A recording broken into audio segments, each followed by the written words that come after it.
Welcome back, MTN Giants podcast. Going over specifically day 3 of the Giants draft in 2025 and going over the entire draft at the end of the video. A tremendous draft for the Giants in 2025. I mean, Joe Schoen really did what we wanted him to do here. He took the best player available at pretty much every spot. I know there's some disagreements about Jackson Dart versus Shedeur Sanders, whatever, but aside from that, it's like the guy hit a home run on almost every pick. Now, it looks tremendous on paper. Of course, it all has to play out. Jackson Dart has to work out. There's some other things that could go wrong. But as you look on paper, like, this is the best Giants draft in a long time. I mean, I like the first 2 picks of 2020. It doesn't get much better than AT and McKinney. 2019, of course, had Dex, Julian Love, Darius Slayton. But even going back to like 05, the Justin Tuck, Brandon Jacobs draft, the 2007 one that had Brandon Jacobs and Steve Smith. I mean, this just has to be a top 5 Giants draft since like 2000. Like, it looks so good on paper. You don't want to get too excited. Of course, so much has to be played out, but just looking at it, how can you not be ecstatic as a Giants fan? I feel like this entire offseason has been so well thought out. They did the right thing in free agency. You get the cornerback one you needed with Paulson Adebo. Love that signing. You get Javon Holland on a pretty team-friendly deal for the most part. You get your swing tackles behind AT, who's had his injury issues. You get Chauncey Golston to play defensive end. You bring in Greg Van Roten again. Like, you just add depth at positions that they needed it. And I just think the entire way they went about the draft was really smart. I thought taking Abdul Carter 3rd overall, that was the right thing. It wasn't worth reaching on a quarterback when other teams were not going to take quarterbacks. Like, why reach it if 29 other teams were not going to address quarterback? Why go out and do it? So you get Abdul Carter. You trade up for Jackson Dart. You hope he's the guy. Brian Daboll loves him. Let's hope that works. Darius Alexander, we talked about him last video. Big fan of that pick. That made a lot of sense. Yeah, he's going to be 25 by the time week 1 comes around, but aside from that, there's really not much to dislike about that pick. Then you go to day 3. Cam Skattebo, running back, Arizona State. I, of course, was not the biggest Skattebo believer. I'm warming up to it. I feel like I could be wrong about that one, but there's a lot to like, and we'll get to that. Pick number 154, a guy that should have probably went in round 3, Marcus Bowe out of Purdue, a guy that I personally had a 3rd-round grade on. Then you go to the round 7 picks. You have Thomas Fidone, the tight end from Nebraska, Italian. Everyone's going to love that. A guy who has very good athletic numbers, had a couple of ACL injuries, fell for that reason most likely, didn't have the best stats, but those are the type of guys you bet on in round 7. Then you go to the final pick, 246 overall. Cornerback Corey Black out of Oklahoma State, and I'm still wondering why he fell to round 7. Like, his athletic scores are too good for a guy who fell to round 7. I just don't really get it. I could be missing something. I'll try to find the answer as to why he fell so late. He's still 23. I figured, maybe he's 25, 26, but no, Corey Black's 23. So I'm not sure why he fell to 246, but that could be the NFL missing on a player, hopefully. So there's a lot to go over. We'll go over the final 4 picks specifically because we've yet to cover those guys on this channel. And then at the end, we'll talk about the draft class as a whole because it was great, and that should be a positive reaction. So hope you guys enjoy. Of course, leave a like, and let's get into it. Cam Skattebo, round 4, pick 105, Arizona State, 5'11", 216 pounds, ran a 4.57 40, which is probably why he fell to where he did. 23 years old. When I first watched him, I did have a round 4 grade, so I guess he technically went where I thought he would, but I just didn't see the upside of him being like a top 10 running back one day. But of course, could be wrong about that. I wrote down he trucks people. He's just one of those guys who runs like a madman. He will seek out contact. He's more explosive than I expected, but once again, that 40 time does leave a lot to be desired, but kind of is what it is. He's a plus receiver. I think his receiving ability is really impressive. Like, not just catching swing passes, which he did a lot, but just catching balls even downfield. Like, he was a good vertical threat at times. He's kind of shifty. He does that great cutback move. He has pretty good vision. So there's a lot to like with Cam Skattebo, and I feel like a lot of fans wanted this pick going into day 3. He does have, I think, aside from Ashton Jeanty, who obviously is going to be number 1, but he does have like the second best contact balance in this class. The way he can get hit and still stay on balance, it's very impressive. And as I said, he was low-key a really good wide receiver, or just a good receiver, not wide receiver. But there was a Jacob Gibbs stat who I think he does I hear him on Fantasy Football for CBS sometimes, but I do follow him, and he does put out some good stats. But running backs drafted into the NFL since 2017 who finished a season with 600-plus receiving yards. 3 names: Saquon Barkley, Kenneth Gainwell, Cam Skattebo. So I know Kenneth Gainwell, we kind of look at that and we're like, not as good as Saquon, but still, Kenneth Gainwell, solid player, but it just shows you that Cam Skattebo's receiving ability, it's legit. It's something that the Giants should use, hopefully. He had those monster 2 final games of his collegiate career versus Iowa State and Texas. He was just really a big name there for a couple weeks. You couldn't really go on Twitter without seeing like Cam Skattebo love everywhere. There was an interview with his mom, and I did watch this, where it said, I think she said that he took his older brother's shoulder pads and used to run into telephone poles. So the guy's wired correctly for a running back and a guy who seeks contact. And yeah, so I don't know if that's something a mom wants to brag about, but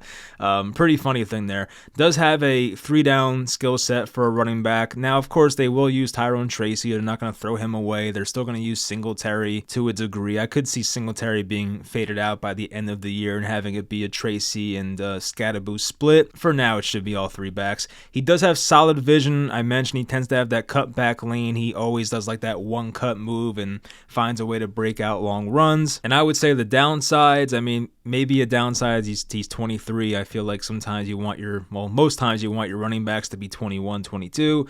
Not the biggest deal though. His long speed's an issue. Like, he is pretty explosive, but you don't see him outrun too many safeties and corners on long touchdowns.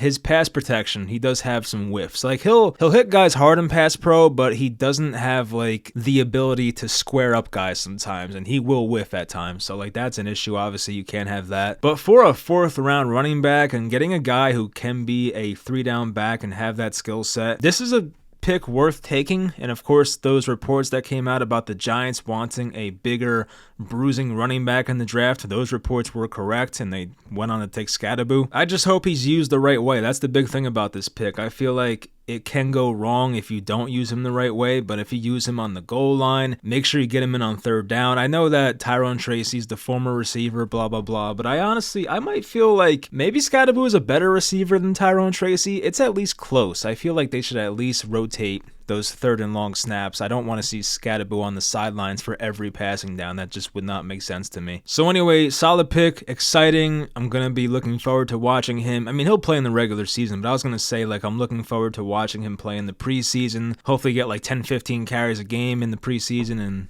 hopefully he breaks off some big runs and runs some guys over and gets us excited. And of course, I hope he fixes the pass protection, those whiffs he has. But aside from that, it's looking like a pretty solid pick there for Cam Skattebo. Round 5, pick 154. Just still a shocker he fell this far. Marcus Bowe. It looks like Embo, but it's Bowe. Offensive lineman from Purdue, played a lot of right tackle, did play right guard in 2022 full-time. I do think he'll be a guard in the NFL. I feel like his arm length is a bit too short to put him at tackle, but we'll see what they do. I feel like, though, putting him at guard makes the most sense, especially right guard. He's 6'4", 303, 22 years old.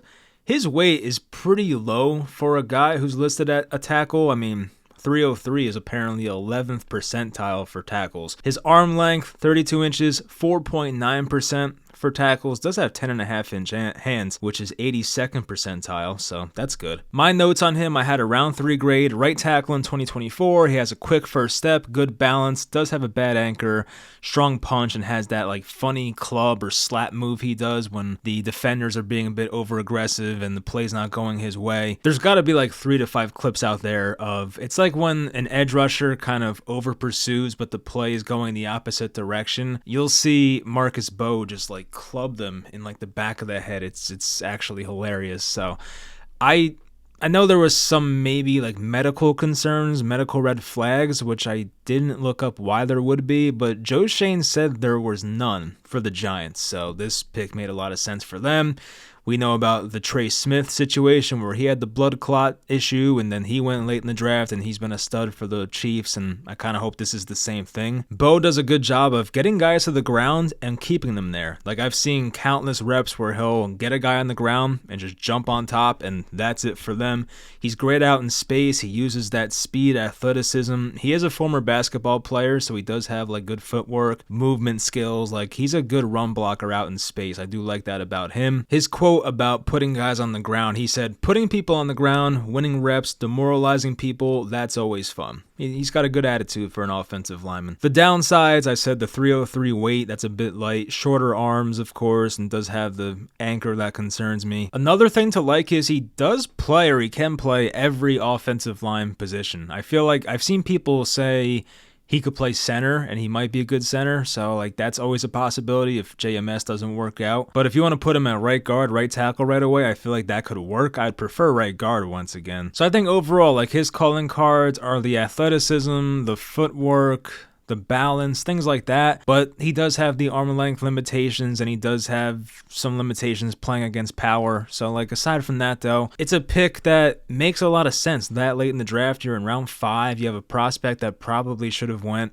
at the end of day 2. And I know maybe some teams had the red flags on him, maybe not, but for the Giants, who apparently had none, like, this is a no-brainer. You just turn the card in right away. And this is what good teams do. Like, good teams always find a way to find like that starting guard in round 4, 5, 6. Like, the Giants can be that team, hopefully, that finds that next guard that can be there for 10 years. They'll be like, "Oh, Marcus Bowe, where'd they get him? Must have been first or second round. Oh no, they got him around 5." Like, something like that. So I do hope it ends up being that type of story. It was surprising because when the Giants passed on Bowe to get Scatterbo at 105, I feel like a lot of us figured that, oh, well, the Giants are not going to get Bowe now. But he somehow fell all the way to 154, like 50 picks later. So pretty much a miracle it worked out that way, but luckily it did. And hopefully our excitement is matched in the future, and hopefully Marcus Bowe ends up being a great pick there. Round 7, pick 219, tight end Thomas Fidone II out of Nebraska. 23 years old, 6'5", 243, 34-inch arms, which is 2 inches more than Bowe, the offensive lineman, so that's kind of funny. 10.6-inch hands, wow. So his RAS score, which is the relative athletic score, out of a possible 10, he's rated a 9.49. That is ranked 69th out of 1,338 tight ends since 1987. So the guy, from an athletic standpoint, very impressive. Now, I mentioned he has the underwhelming stats. In 2023, he had 260 yards, 4 touchdowns. Last season had 373 yards, no touchdowns. So obviously the stats are not impressive, but he did have 2 ACL tears that of course kept him off the field, and he did miss all of 2022.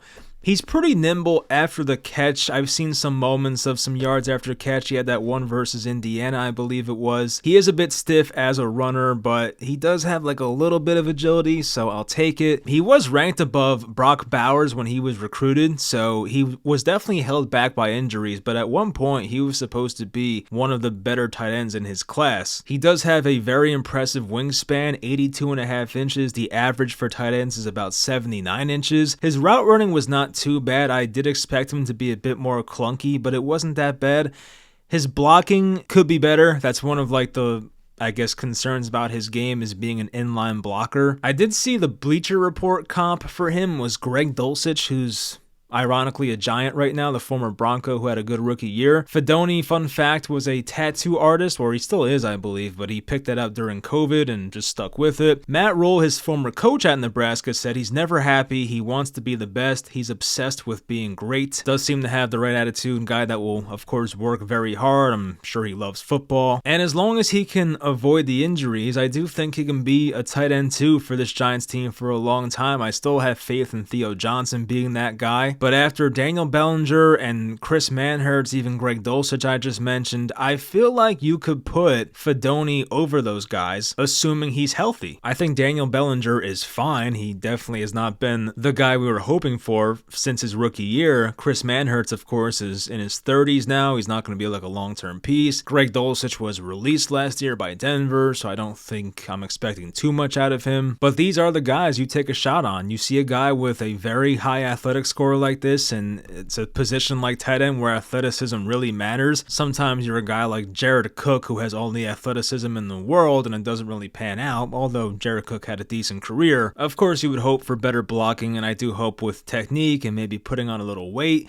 that it can get better, but I do think this is the right guy to take a chance on. Like, I don't see why not. The other 7th round pick, 246 cornerback Corey Black out of Oklahoma State, 23 years old, 6 feet tall, 192, 9.2 inch hands, a 31 inch wingspan, ran a 4.35 40, a 39 inch vertical, 2.54 20-yard split, which was 9.28 as his RAS score, so that was good. Did have 3 interceptions and 9 passes defended last season. I believe he's been a starter now the past 3 years. He does close on the ball well, has really good burst, his change of direction's really good, he has good footwork. I think he could be a really good special teams gunner. I've seen him block some kicks on special teams. It's almost like at minimum you're getting a good special teams player. He's pretty good at the catch point, making plays on the ball, like on 50-50 balls. And just like for Fidone, like these are the traits you bet on. Like his RAS score as well is very impressive. It's not as high as Fidone. Of course, Fidone was 9.49, but for Corey Black, he was 8.42, so it's really not that bad. Of course, I liked Kobe Bryant, who went to the Falcons as an undrafted free agent, so I was kind of hoping for him there, but after watching Corey Black, I mean, I like him too. I feel like this is a guy who, as I said earlier, like I don't know why he fell so far. It doesn't really make too much sense to me, but I do feel like the guy will contribute at some level, whether it is as a starting outside corner one day or whether it's just a special teamer. He might block some kicks. He's going to make some plays against, on the punt team. These are the type of dudes that you gamble on. So overall, once again, I think the Giants had a tremendous class. Taking Abdul Carter at 3 was the right move. After seeing how the NFL was approaching the quarterback position entering this draft, it really did make no sense to take one at 3, because after Cam Ward, it was like, all right, well, when's the next one going to go? I feel like it was going to be Jackson Dart late round 1, which ends up happening. A lot of us thought Shedeur Sanders to the Steelers possibly. That didn't happen. So I know there was concern about, well, if Joe Schoen doesn't take the quarterback at 3, what if someone trades up and takes Dart or takes Shedeur when he was supposed to go to the Giants? And it didn't happen. I mean, I have to give Joe Schoen a ton of credit. Like, he read the room perfectly. He knew what the quarterback market was and kind of knew how these other teams felt about quarterbacks. And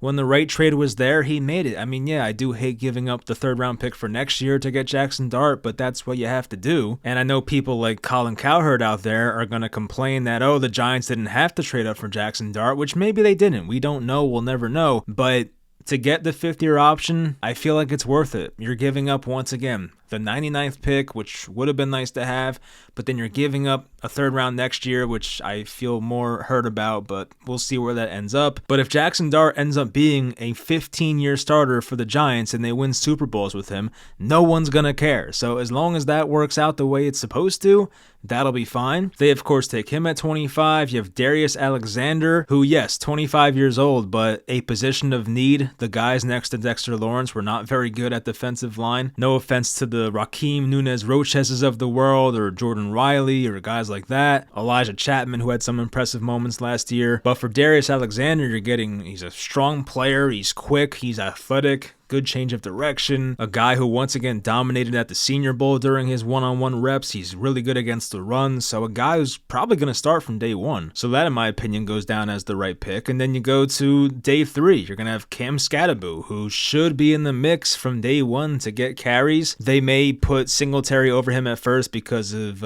seniority. He's been there for longer. He's been, in the NFL for a longer time. But I feel like as the season goes on, it may not take too long. I think Skattebo will overtake him, and I think by the end of the year, Skattebo has a chance to be the RB1. I mean, Tyrone Tracy had his moments last year, but I'm not convinced that Tyrone Tracy's like a top 10 back in the NFL. I think Skattebo has a chance to do better than Tracy. And of course, Tracy had those fumbling issues, which obviously any coach is not going to love that. And if they can get the most out of him as a receiver, even improve his blocking, I mean, Skattebo hopefully can stay healthy, because when I watch him play, it's like there's so many hits he takes where you don't know if he'll get up, but he does. So that does concern me, of course, but hopefully he is healthy and has a great NFL career. Marcus Bowe, who can play, once again, all 5 spots. I've seen the speculation of playing center. Hopefully plays right guard for us next year, but that's a guy who's a great athlete, former basketball player, does have the good technique, but does have the concerns with the strength and the shorter arms. But, I mean, that's still worth taking a shot on. It's round 5, 154 overall. So you take that shot any day, then you have the 7th round tight end, Fedoni, 9.49 RAS score. Like, you take that chance. I know he had the ACL injuries and doesn't have the most production, but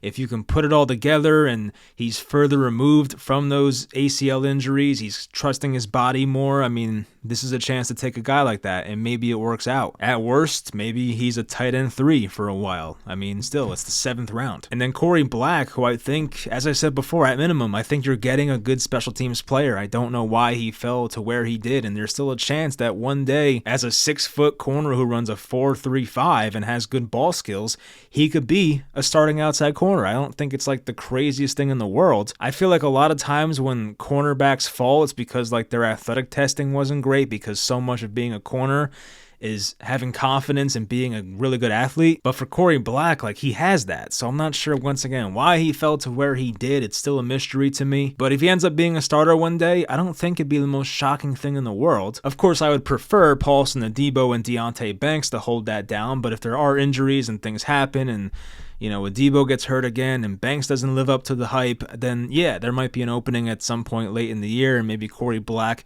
gets some starts on the outside, and we'll see how he does. I do have to say, though, with the main parts of the offseason over, early free agency, the draft, I had a lot of concerns about bringing back Joe Schoen because I thought he'd do a lot of win-now moves, but I was wrong. He proved me wrong. The 2 guys before him, Jerry Reese, Dave Gettleman, they went into free agency and overspent. And I guess, Joe Schoen did try to get Will Fries, which if they got him as well, that would have been a lot of money, and we probably would have been viewing this offseason a bit differently. But in actuality, the way it played out, I thought Joe Schoen did a great job. Like, the Giants really shored up their defense, which John Mara talked about at his press conference.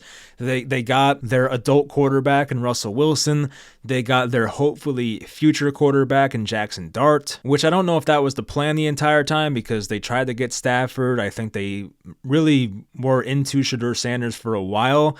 Turns out that the interviews with Brian Dable didn't go too well with Shedeur Sanders, so that kind of is what it is. I do feel a lot better about this team now than I did 3 months ago when the season was over. But yeah, I mean, I just hope Russell Wilson gives us the best Giants quarterback season that we've seen since 2015 Eli. It's been too long since we've had a quarterback throw for 25 touchdowns, because I think Jones had 24 that rookie year. He would have got to 30 probably if he played full season, but just didn't play out that way with Eli leaving. They have enough weapons. I know wide receiver, there are some concerns about after Neighbors. Is there enough? And yeah, I still have concerns myself, especially if Jalen Hyatt doesn't pan out. But I feel like Neighbors and Slayton on the outside's not too bad. Wandale, if he's healthy at slot, not too bad. The running back room, much more interesting with Scadaboo. Of course, Tyrone Tracy is the starter right now.